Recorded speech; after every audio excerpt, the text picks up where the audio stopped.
నమస్తే. లోక్సభ ఎన్నికలు దగ్గరకు వస్తున్నాయి. రాష్ట్రంలో అధికార పార్టీ, ప్రతిపక్ష పార్టీలు విమర్శలు, ప్రతిపక్షాలు చేసుకుంటున్నాయి. సో కేటీఆర్ కూడా కాంగ్రెస్ని టార్గెట్ చేసి మాట్లాడుతున్నాడు. మరి బీజేపీ ప్లాన్ ఏంటి లోక్సభ ఎన్నికల్లో? ఒకసారి డిస్కస్ చేద్దాం. రఘునందరావు గారు ఉన్నారు నాతో పాటు, మాజీ ఎమ్మెల్యే దుబ్బాక నుంచి.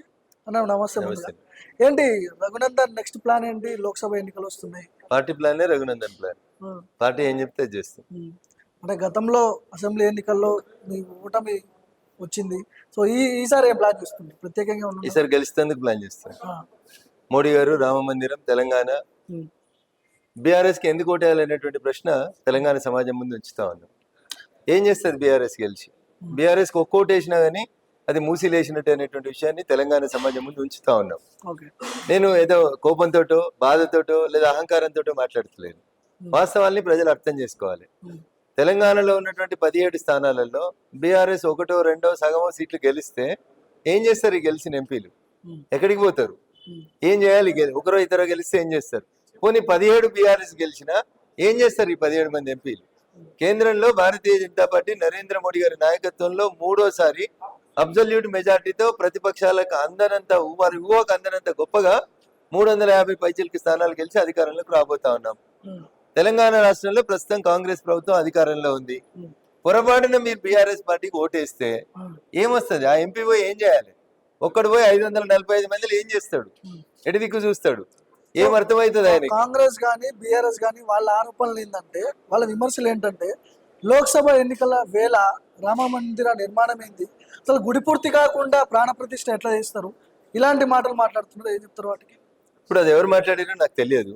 కాంగ్రెస్ నాయకులు ముఖ్యంగా. సరే, గుడి పూర్తి అయిందా లేదా అయోధ్యకు వస్తే తెలుస్తుంది.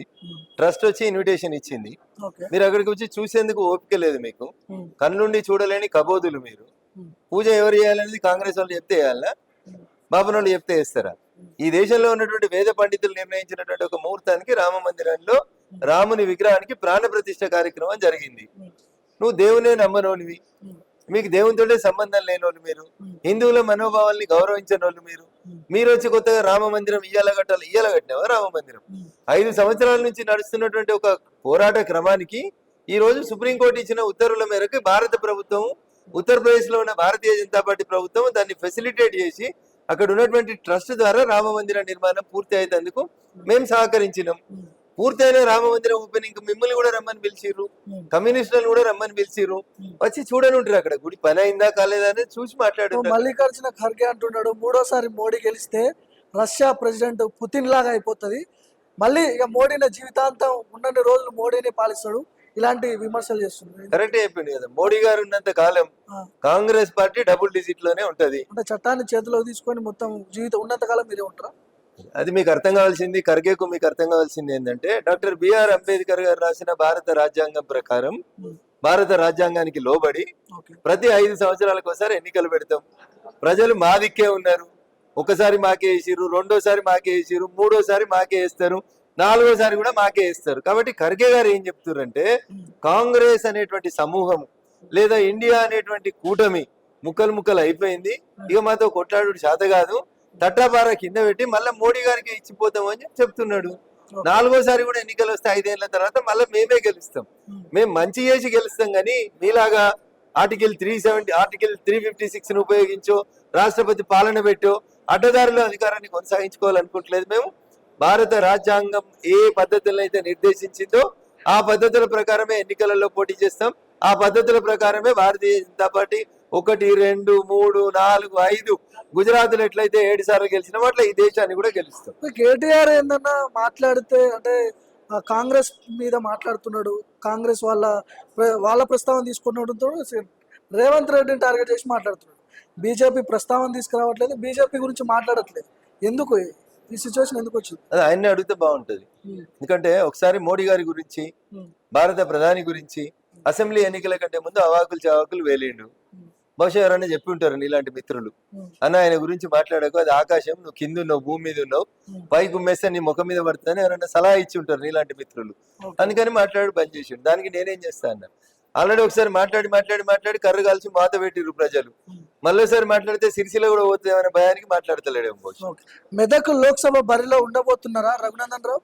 పార్టీ ఎవరికి బీఫామ్ ఇస్తే వాళ్ళు బరిలో ఉంటారు. మీరు ఇంతకు ముందు లాస్ట్ ఇంటర్వ్యూలు కూడా చెప్పారు నాతో, మెదక్ లోక్సభ బరిలో నేనే ఉండబోతున్నా, నేనే ఖచ్చితంగా ఉండబోతున్నా అని మీరు చెప్పారు చెప్పలేదు, నాతో. నేనే ఉండబోతున్నా అని చెప్పలేదు. అదే మీతోటున్న పంచాయతీ అదే. 2019 పార్లమెంట్ ఎన్నికలలో రఘునందన్ రావు మెదక్ పార్లమెంట్ నుంచి భారతీయ జనతా పార్టీ అభ్యర్థిగా పోటీ చేసినాను. 2 లక్షల పైచీలకు ఓట్లు తెచ్చుకున్నాను.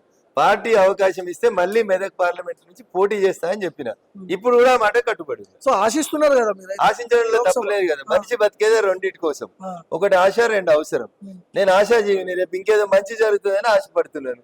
పార్టీ ఇస్తే పోటీ చేస్తాం. ఇప్పుడు ఈ లోక్సభ ఎన్నికల్లో కాంగ్రెస్ గాలి, కాంగ్రెస్ వేవ్ ఇదంతా పనిచేయదంటారా? ఖర్గే చెప్పిండు కదా, 3వ సారి ప్రధానమంత్రి నరేంద్ర మోడీ అవుతున్నాడు, ఇక దేశంలో భవిష్యత్తులో ఎన్నికలే ఉన్నాయని. ఆ, అది వాస్తవం అన్న. ఆయన బాధతో చెప్పలేదు, వాస్తవాన్ని ప్రజల ముందు ఉంచేందుకు ప్రయత్నం చేసిండు. ఒకసారి కొట్లాడితే 43 వచ్చినాయి, రెండోసారి కొట్లాడితే 53 వచ్చినాయి, మూడోసారి కొట్లాడితే 63 వస్తాయి. ఇక మేము 3 అంకెలకు వచ్చేటట్లేము. రాక రాక నాకు అధ్యక్ష పదవి వచ్చింది, నేను రిటైర్డ్ అయిపోతున్నా అనే ఆవేదన నుంచి ఆయన వచ్చిన మాటలు తప్ప we will never cross the limitations given by the Indian Constitution. భారత రాజ్యాంగ పరిధికి లోబడే ఎన్నికలు నిర్వహిస్తాం. ఆ ఎన్నికలలో ప్రజల మన్ననలు పొంది 3వ సారి కాదు 30వ సారి కూడా మేమే గెలుస్తాం, మంచి చేస్తున్నాం కాబట్టి. బీఆర్ఎస్ సంబంధించిన ఎమ్మెల్యేలు అందరూ పోయి రేవంత్ ని కలుస్తున్నారు. ఈ రాజకీయ పరిణామాలు చూస్తుంటే రఘునందన్ రావు ఏమనుకుంటున్నాడు, ఎట్లా అనిపిస్తుంది మీకు అసలు? నీవు నేర్పిన విద్యయే కదా నీరజాక్ష అని ఆ, పెద్ద మనుషుల మాట చెప్తారు. ఉమ్. ఇంకో మాట కూడా చెప్తారు, చర్యకి సమాజం. ప్రతిచర్య ఉంటదంటారా ఎట్లా? కాదు కాదు, చెరపకురా చెడదు అని చెప్తారు. ఆ, వాళ్ళు 19 మంది గెలిచినప్పుడు ఉమ్. అలాగే ఒక్కొక్కరిని పిలిచి, అప్పుడొకరిని పిలిచి కండువా కప్పి 12 మంది జమ అయినాక హోల్సేల్నాక కాంగ్రెస్ ఎల్పీ లీడర్ నే తెచ్చుకొని నువ్వు ఎట్లయితే కలుపుకున్నావో, నువ్వు చేసిన పనికి మళ్ళీ నీకు రియాక్షన్ వస్తది కదా. ఉమ్. భగవద్గీతలో కర్మ సిద్ధాంతంలో చెప్తాడు శ్రీకృష్ణుడు ఏమని, నువ్వు సమాజానికి ఏది ఇస్తే తిరిగి సమాజం నీకు అదే ఇస్తది అని. ఉమ్. నువ్వు కాంగ్రెస్ పార్టీ ప్రతిపక్షంలో ఉన్నప్పుడు నువ్వు అధికారంలో ఉండి ఏం చేసినావో వారి మళ్ళీ అది నీకే రిటర్న్ వస్తుంది అనేది చంద్రశేఖరరావు గారి కుటుంబ సభ్యులకి అర్థమైతే బాగుంటుంది. సో 2 నేషనల్ పార్టీలు ఎక్కడ కలిసిన పరిస్థితుల్లో ఎక్కడ కూడా లేవు. కేటీఆర్ మాట్లాడితే బీజేపీ కాంగ్రెస్ కలిసిపోతాయి, లోక్సభ ఎన్నికల్లో మద్దతు ఉంటుంది, దాని తర్వాత తెలంగాణలో వీళ్ళిద్దరు కలిసిపోతారు. 2 నేషనల్ పార్టీలు ఎక్కడ కలిసిన దాఖలాలు లేవు. సో మీరు ఎట్లా చూస్తారు దీన్ని? ఆయన మాట్లాడుతున్నాడు. ఓకే. అంటే రాజకీయాల మీద అవగాహన ఉండాలన్న. రాజకీయాలు మాట్లాడాలంటే రాజకీయాల మీద అవగాహన ఉండాలి. ఉమ్. కాశ్మీర్ నుంచి కన్యాకుమారి దాకా ఈ దేశంలో ఎవరినైనా అడుగు, అవును. కాంగ్రెస్ బీజేపీ కలిసి పోటీ చేసినాయని ఎవరైనా చెప్తారా? ఉమ్. అర్థం లేని మాటలు, అనాలోచిత మాటలు, అహంకారపూరిత మాటలు, అక్కలు లేని మాటలు తప్ప ఇంకొకటి కాదు. ఉమ్. అధికారం కోల్పోయినామని మతి భ్రమించి పిచ్చి పిచ్చి వరుతా ఉన్నాడు కేటీఆర్ అనేటోడు. ఉమ్. 2 రోజులైతే తీసుకుపోయి ఎర్రగడ్డలు జాయిన్ చేయాల్సి వస్తుంది ఇట్లే అరుస్తే. ఎక్కడన్నా కాంగ్రెస్ బీజేపీ కలిసి పోటీ చేస్తాయా? ఉమ్. ఏమైనా ఉందా అసలు నీకు బుర్ర? రాజకీయాల మీద ఏమైనా అవగాహన ఉందా? ఉమ్. అండర్స్టాండింగ్ ఏంది? అండర్స్టాండింగ్ ఉమ్. నువ్వు అండర్స్టాండింగ్ పెట్టుకుంటావు, మీ నాయన అండర్స్టాండింగ్ పెట్టుకుంటాడు, మీ జీవితమే అండర్స్టాండింగ్. ఉమ్. మీరు అండర్స్టాండింగ్ లేకుండా ఎప్పుడు కొట్లాడేందుకు మీకు ధైర్యం లేదు అసలు. బేసికల్ గా ఉమ్. మీరు వచ్చి కాంగ్రెస్ బీజేపీ కలిసి పోటీ చేస్తాయి, ఉమ్. ఏమైనా ఉందా నీకు అవగాహన? ఓకే. ఎక్కడైనా కలిసి పోటీ చేసినాయా? ఉమ్. నీ అహంకారాన్ని దించాలనుకున్నప్పుడు ప్రజలు కొన్ని చోట్ల కాంగ్రెస్ కోటేసారు, కొన్ని చోట్ల బీజేపీ కోటేసారు. ఉమ్.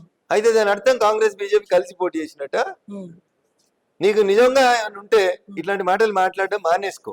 ఓకే. ఏదో ప్రతిపక్షంలో వచ్చినాం కదా అని పేపర్ లో ఫస్ట్ పేజీలో రోజున బొమ్మ కనబడాలని పిచ్చి కుక్కలాగా ఏది పడితే అది అరవకు. ఉమ్. అట్లా అరిసిన వాళ్ళందరూ శంకరగిరి మాన్యాలకు పోయి నువ్వు కూడా అడిగేపోతుంది. సో మీరు action plan ready చేసిరంటే Raghunandan Rao గారు లోక్సభ బరిలో ఉండబోతున్నారు, గెలుస్తా అని కూడా ధీమాకు తెలియచారు లాస్ట్ ఇంటర్వ్యూలో.